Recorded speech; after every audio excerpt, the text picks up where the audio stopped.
Hello students, मैं प्रदीप चौधरी आप लोगों को इस यूट्यूब चैनल पर फिजिक्स के 11th और 12th दोनों के पूरे पाठ्यक्रम को पढ़ाया जाएगा।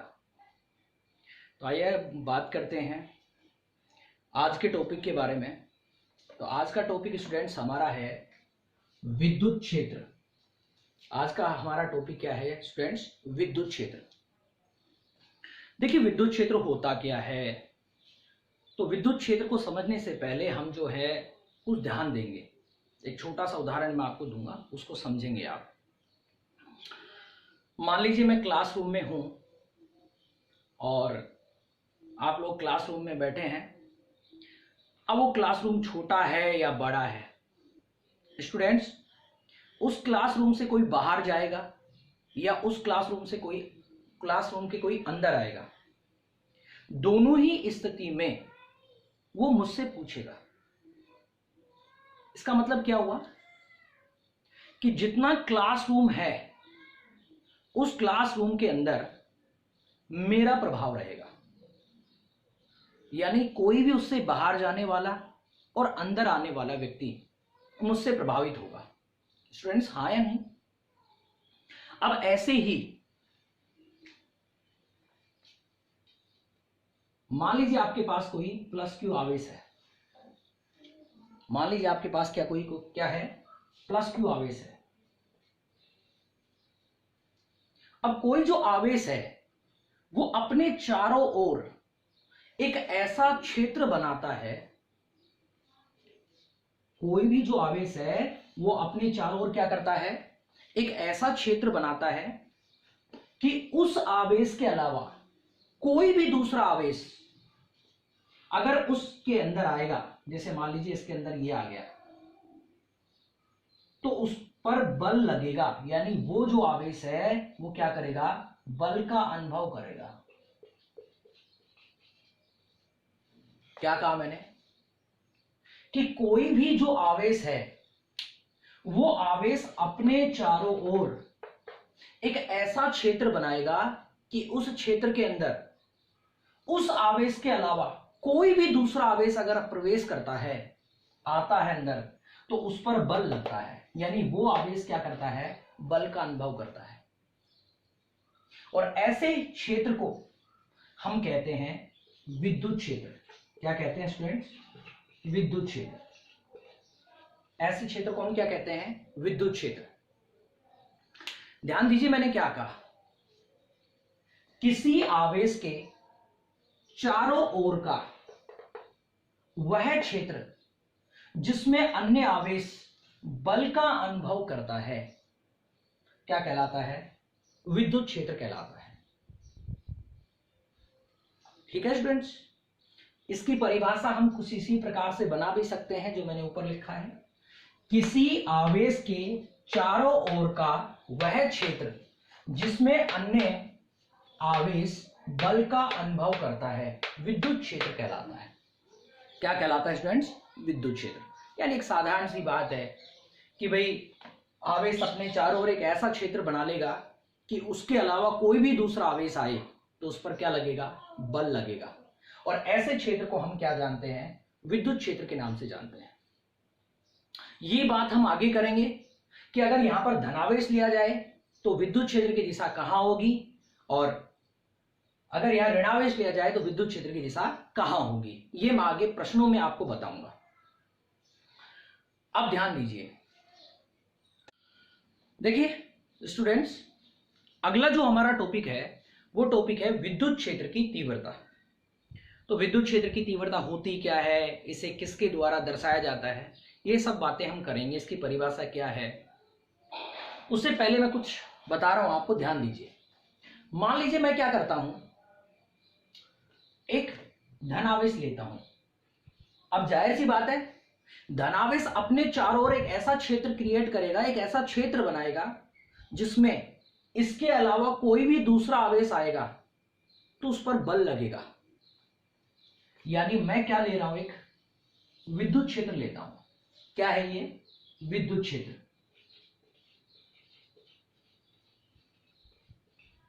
विद्युत क्षेत्र को स्टूडेंट्स ई वेक्टर के द्वारा दर्शाया जाता है। यानी मैंने क्या ले लिया, ई वेक्टर विद्युत क्षेत्र ले लिया। अब देखिए विद्युत क्षेत्र में आपको पता है कि इसके अंदर कहीं पर भी कोई दूसरा आवेश रखेंगे तो उस पर बल लगेगा, चाहे हम यहां पर रखें, चाहे यहां रखें, चाहे यहां रखें, चाहे यहां रखें, चाहे यहां रखें, कहीं पर भी रखेंगे तो ऐसा होगा।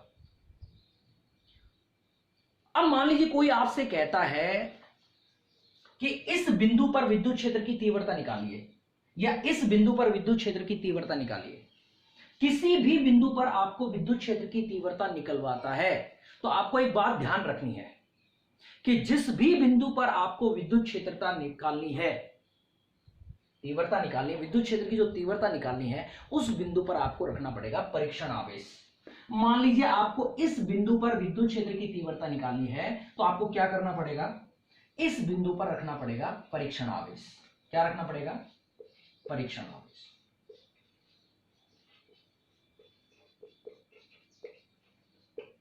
अब देखिए स्टूडेंट, ये परीक्षण आवेश क्या होता है। कोई भी आवेश अगर आप रखेंगे तो वो अपने चारों ओर विद्युत क्षेत्र बनाएगा, लेकिन ये जो परीक्षण आवेश होता है ये इतना अल्प आवेश होता है कि इसका खुद का कोई विद्युत क्षेत्र होता ही नहीं है। यानी परीक्षण आवेश का खुद का कोई विद्युत क्षेत्र नहीं होता है और ये अत्यंत अल्प आवेश होता है। अब देखिए स्टूडेंट्स, अब जैसे आप इस परीक्षण आवेश को रखेंगे तो जाहिर सी बात है ये जो प्लस क्यू आवेश है ये इस परीक्षण आवेश पर कोई ना कोई बल लगाएगा। उस बल का मान हमें नहीं पता, लेकिन बल जरूर लगाएगा। मान लीजिए वो बल लगाता है एफ वेक्टर। कितना बल लगाता है, एफ वेक्टर बल लगाता है। तो अभी तक हमने क्या क्या माना है, हमने माना ई वेक्टर एक विद्युत क्षेत्र है, उसमें क्यू नोट परीक्षण आवेश रखा है और उस क्यू नोट परीक्षण आवेश पर कितना बल लगता है, एफ वेक्टर बल लगता है। तो जो चीज आपने मानी है उस चीज को आप क्या कर सकते हो, देखिए स्टूडेंट्स, जो भी आपने माना है उसको मैं लिख दे रहा हूं। हमने क्या माना है, माना ई वेक्टर विद्युत क्षेत्र है, तो मैं लिख रहा हूं यहां पे, माना ई वेक्टर विद्युत क्षेत्र में क्या रखा है, क्यू नोट परीक्षण आवेश रखा है। माना ई वेक्टर विद्युत क्षेत्र में स्थित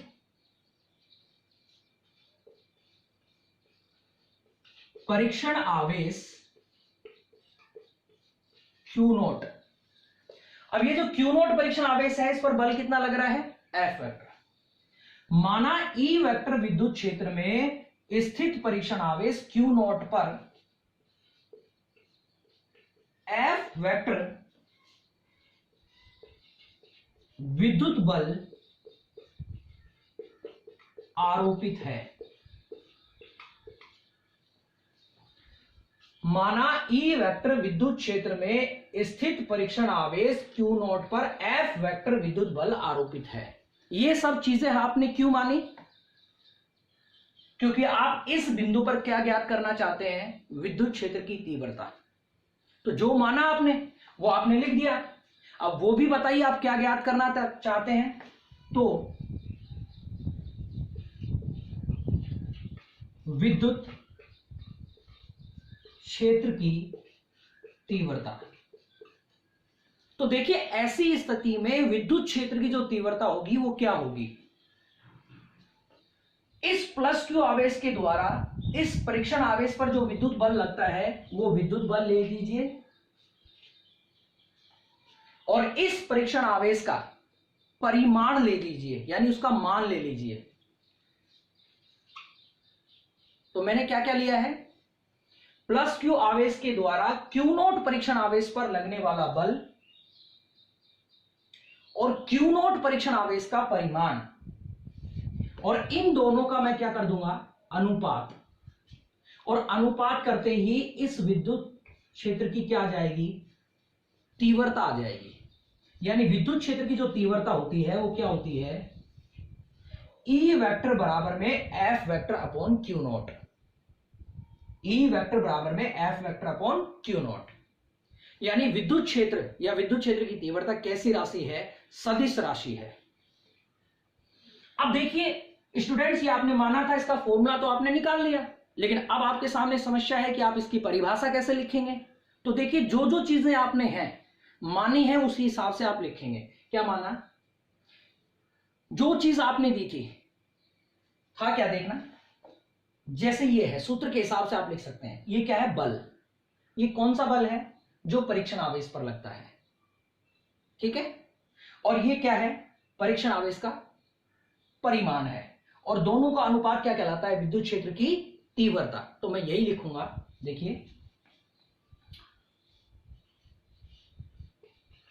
किसी विद्युत क्षेत्र में स्थित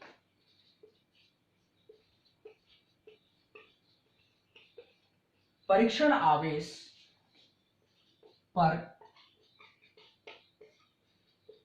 लगने वाला बल, देखिए फॉर्मूले में क्या है? बल है। किस पे लगने वाला बल है? ये परीक्षण आवेश पर लगने वाला बल है। तो मैंने यही लिखा है कि विद्युत क्षेत्र में स्थित परीक्षण आवेश पर लगने वाला बल, यानी इस एफ का क्या नाम है? विद्युत क्षेत्र में स्थित परीक्षण आवेश पर लगने वाला बल। अब फॉर्मूला में देखिए क्या है? ये परीक्षण आवेश का परिमाण। तो क्या लिखूंगा? तथा परीक्षण आवेश के परिमाण का अनुपात क्या कहलाता है?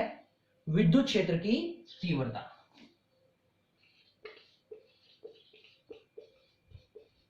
विद्युत क्षेत्र की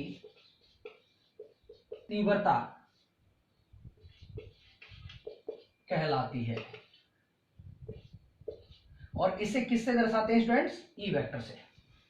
क्या कहा मैंने? किसी विद्युत क्षेत्र में स्थित परीक्षण आवेश पर लगने वाला बल तथा परीक्षण आवेश के परिमाण का अनुपात क्या कहलाता है? विद्युत क्षेत्र की तीव्रता। और विद्युत क्षेत्र की तीव्रता को किससे दर्शाते हैं? ई वेक्टर से।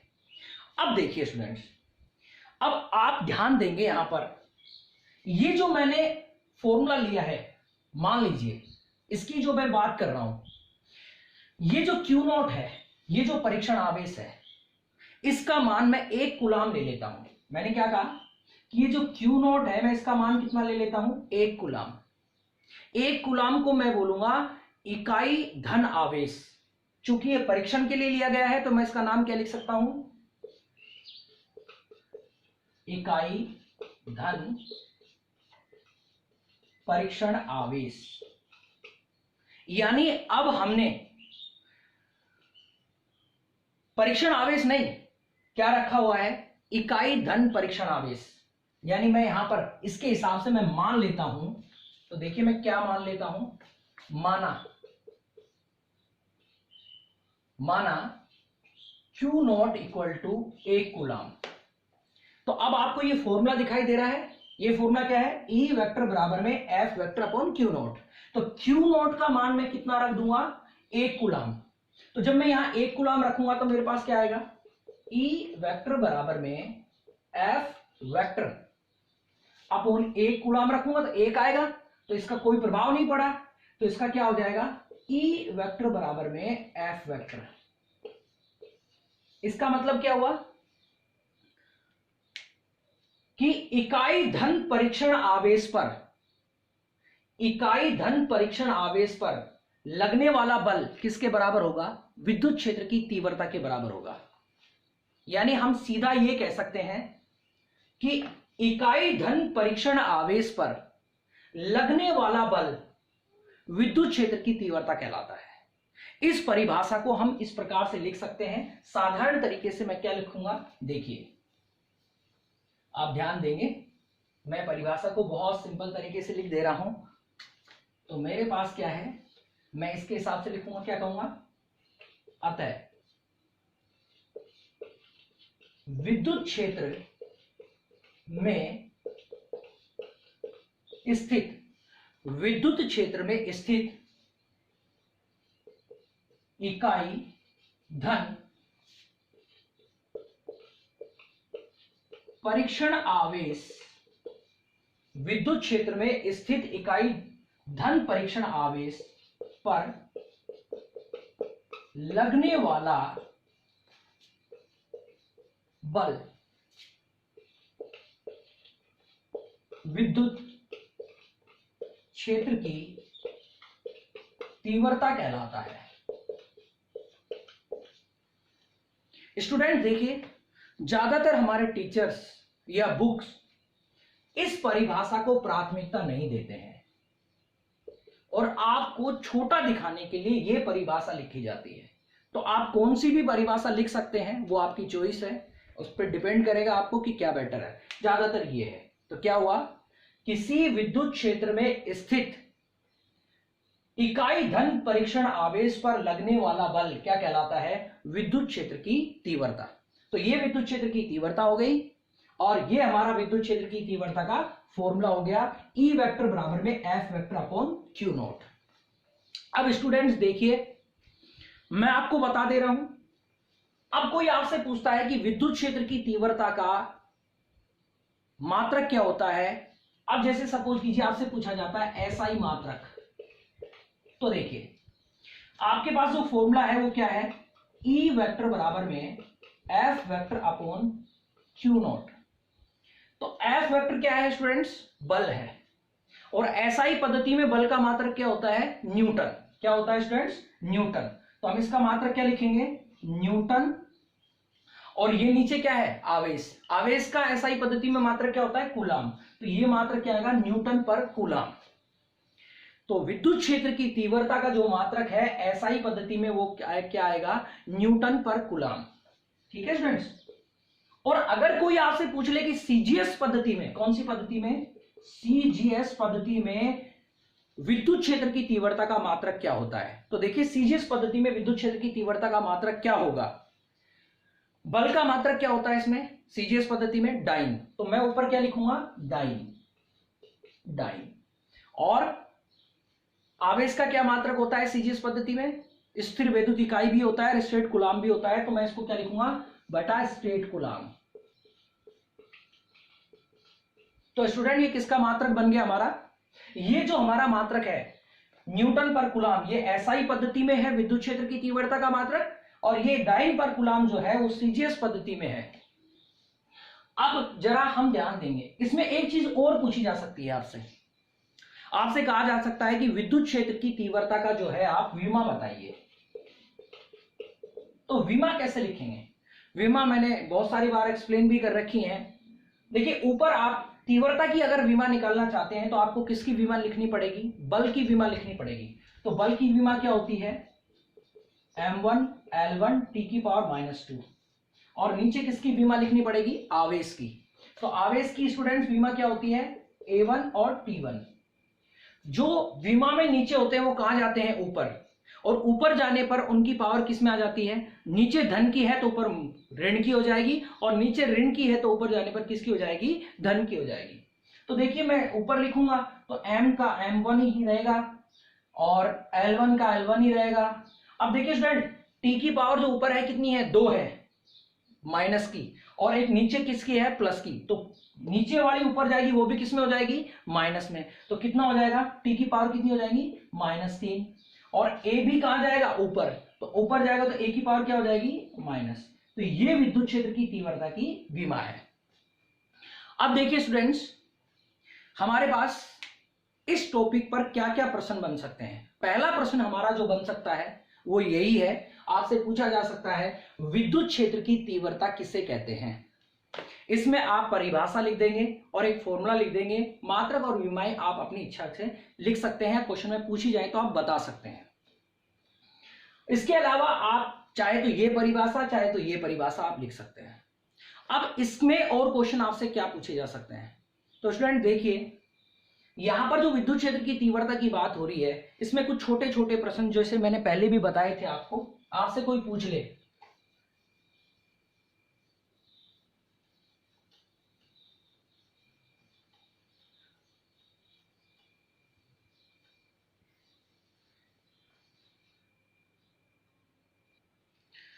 तो स्टूडेंट देखिए, हमारे विद्युत क्षेत्र की तीव्रता के अंदर क्या क्या प्रश्न है। जैसे कोई आपसे पूछ ले कि धनावेश के कारण विद्युत क्षेत्र बनाइए, तो कभी भी अगर आपसे धनावेश के कारण विद्युत क्षेत्र पूछ लिया जाए तो आप क्या करेंगे। धनावेश के कारण कभी भी अगर आपसे विद्युत क्षेत्र पूछ लिया जाए तो आप क्या करेंगे। ये धनावेश आपने लिया और धनावेश के कारण जो विद्युत क्षेत्र होता है उसकी दिशा बाहर की ओर होती है। कहां होती है? बाहर की ओर। ऐसे ये विद्युत बल रेखाएं हैं जो मैं खींच रहा हूं, ये आगे आएगा। विद्युत बल रेखा का जो टॉपिक है हमारा वो आगे आएगा। कभी भी अगर आपसे पूछा जाए कि धनावेश के कारण विद्युत क्षेत्र का निर्माण कीजिए या विद्युत बल रेखा खींचिए, तब आप ऐसा चित्र बना देंगे। और अगर आपसे पूछा जाए कि ऋणावेश के कारण बनाइए, तो ऋणावेश के कारण क्या करेंगे आप, ये जो विद्युत बल रेखाएं हैं ये अंदर की ओर आएंगी, यानी धनावेश के कारण विद्युत क्षेत्र की दिशा बाहर की ओर होती है और ऋणावेश के कारण विद्युत क्षेत्र की जो दिशा होती है वो कहां होती है? अंदर की ओर। ठीक है स्टूडेंट्स, तो ये दो क्वेश्चन हमारे हो गए। इसके अलावा एक चीज और है, मान लीजिए ये आपका धनावेश के कारण विद्युत क्षेत्र रखा है आपने और इसमें एक धनावेश और रख दिया, तो इस धनावेश के द्वारा इस धनावेश पर जो है बल बाहर की ओर लगेगा और विद्युत क्षेत्र की दिशा भी कहां होगी? बाहर की ओर। यानी मेरे कहने का मतलब यह है कि जब किसी विद्युत क्षेत्र में धनावेश को रखा जाता है तो विद्युत क्षेत्र की दिशा और उस पर लगने वाले बल की दिशा एक समान होती है। और अगर आप विद्युत क्षेत्र के अंदर ऋणावेश को रखते हैं तो विद्युत क्षेत्र की दिशा और उस पर लगने वाले बल की दिशा दोनों एक दूसरे के कैसे होती हैं? विपरीत होती हैं स्टूडेंट्स। अगले वीडियो में हम इससे आगे टॉपिक के बारे में बात करेंगे। उम्मीद है कि आप लोगों को यह सब समझ में आया होगा। कोई दिक्कत होती है तो आप कमेंट्स बॉक्स में कमेंट करके बता सकते हैं या मुझसे डायरेक्ट कॉल कर सकते हैं। बाय।